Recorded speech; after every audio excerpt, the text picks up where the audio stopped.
Part time job for doctors. Baba atomic research సెంటర్లో walk in interview ఉంది. ఎప్పుడంటే 3rd and 4th June. ఎక్కడ అంటే ఇది బీఆర్సీ హాస్పిటల్, అణుశక్తి నగర్, ముంబైలో. సో ఎవరెవరికి ఉన్నాయంటే MD general medicine, MD ophthalmology, neonatology, radiology, anaesthesiology, neurologist, dermatologist. So pay per hour, ఇది పర్ డే కాదు, ఒక గంటకి 884, 1061, 884, 884, 884, 150, 40, 884.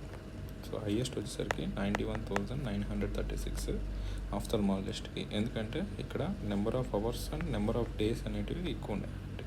సో తర్వాత ఇవేంటంటే ఫ్రెషర్స్కి కాదు, మినిమం 1 to 4 years ఎక్స్పీరియన్స్ ఉండాలి అందరికీ. 1 to 4. న్యూనటాలజిస్ట్కి మాత్రం 4 to 10, 1 to 4, 10 to 16, 2 years experience. ఇక్కడ 1 to 4.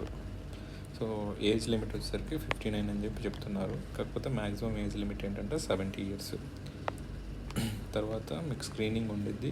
ఎడ్యుకేషనల్ క్వాలిఫికేషన్ ఎక్కువ ఉంటే, లైక్ MCH అవి ఉంటే అది ఏం తక్కువ మీకు చేయకూడదు అని ఏం కాదు. సో ఎడ్యుకేషనల్ క్వాలిఫికేషన్ ఎక్కువ ఉంటే ప్రాబ్లం ఏం లేదు అంటున్నారు. చెప్పాను కదా, మ్యాక్సిమం ఏజ్ వచ్చేసరికి 70 years. సో వాకిన్ వచ్చేసరికి 3rd and 4th. 3rd ఎవరికి అంటే అనస్థీషియాలజీ, ఆఫ్థల్మాలజీ, జనరల్ ఫిజిషియన్ వాళ్ళకి 3rd, మిగతా వాళ్ళందరికీ కూడా 4th.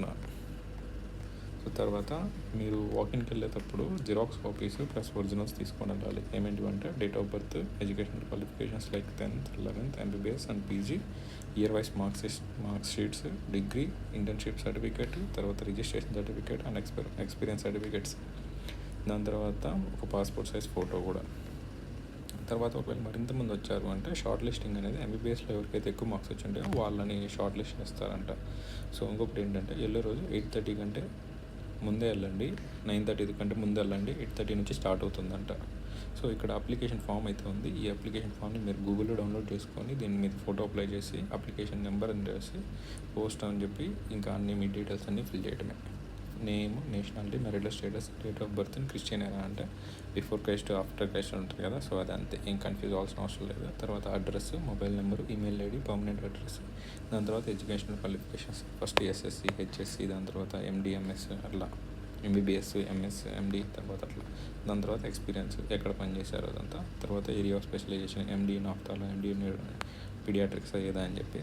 సో అట్లా. తర్వాత రిలేటివ్ ఎంప్లాయీ ఇన్ DIE అంటే ఈ ఇన్స్టిట్యూట్లో మీకు బాబా అటామిక్ రీసెర్చ్ సెంటర్లో ఎవరన్నా తెలిసిన వాళ్ళు పనిచేస్తున్నారా అని చెప్పి. ఇఫ్ ఎస్ అయితే name of the relative, relationship, ఆయన ఏ దాంట్లో పనిచేస్తున్నాడు, ఏ పొజిషన్లో ఉన్నాడు అంతా. లేదు అనుకుంటే అసలు ఇక్కడ అనుకుంటే సరిపోతుంది. తర్వాత ఇంకా మీరు ఏదైనా అప్లికేషన్స్ కానీ లేకపోతే మీరు ఏదైనా ఎక్స్ట్రా వర్క్ ఏం చేసి ఉంటే అవి ఇక్కడ ఏమైనా మెన్షన్ చేయాలనుకుంటే మెన్షన్ చేయండి. దాని తర్వాత ఇవన్నీ టిక్ పెట్టండి. టిక్ పెట్టి ఇవి ఉన్నాయా లేదా అని చెప్పి చూసుకోండి.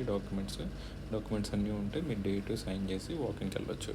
So that's it guys. Part time job for doctors, ఇది నాట్ రెగ్యులర్ జాబ్. ఏంటి సాలరీస్ తక్కువ ఉన్నాయి అనుకోవద్దు. ఏదో ఓకే అట్లా బయట క్లినిక్లలో చేసుకునే వాళ్ళకైతే చాలా మంచి opportunity. So thank you for watching. Please subscribe.